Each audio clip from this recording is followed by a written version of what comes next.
केशवने माझ्या शाळेचे नाव जी.प. Model school तलवारदिगर. इयत्ता तिसरी. माझ्या भाषणाचा विषय स्त्री शिक्षणाचे महत्त्व.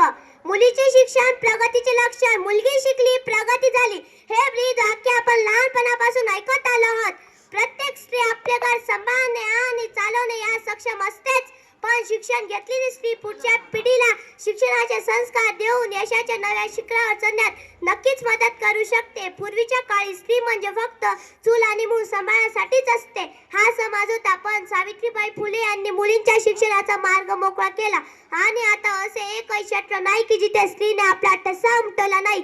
चांगले शिक्षण क्षेत्र निवडून यशाची पावले उंचावर पोहोचवायला स्त्रिया कुठेही कमी पडत नाही. एक एक शिखर पार करत स्त्रिया आकाशाला गवसणी घालत आहे. देशाचे आधुनिकीकरणासोबत लोकांचे विचार देखील प्रगत होत आहेत. मुलींवरील अत्याचार आणि अन्याय यांच्या विरोधात त्या स्वतः लढा द्यायला शिकत आहे. आपल्या घरासोबत देश सुद्धा चालवण्याची धमक मुली दाखवत आहे. मुलींच्या वाढत्या शिक्षणामुळे जुन्या रूढी परंपरा मोडीत निघाल्या आहे. स्त्रिया समर्थपणे स्वतःच्या पायावर उभ्या होऊ पाहत आहे. शिक्षणामुळे तिच्या बुद्धीचा विकास झाल्यामुळे ती आपल्या घरातील सर्वांच्या आरोग्याची काळजी घेऊ शकते. ती अंधश्रद्धांना बळी पडत नाही. एका स्त्रीला शिक्षित केल्याने संपूर्ण कुटुंब शिक्षित होते.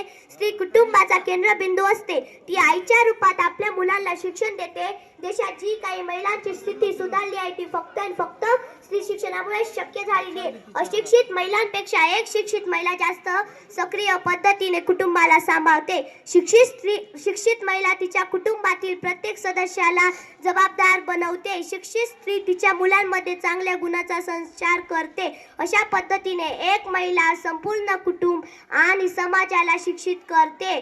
म्हणूनच स्त्री शिक्षणाला फारच महत्त्व आहे. एवढे बोलून मी माझे भाषण संपवते. जाता जाता एकच बोलते. जन्म येण्या कारण तू, नात्यामधील गुंफण तू, दुःखाला लिंपण तू, मायेचे शिंपण तू, दिसतानाही दळवणारे देवाऱ्यातले चंदन तू, सर्वार्थाने या जगाला मिळालेले वरदान तू. ती म्हणजे स्त्री. धन्यवाद.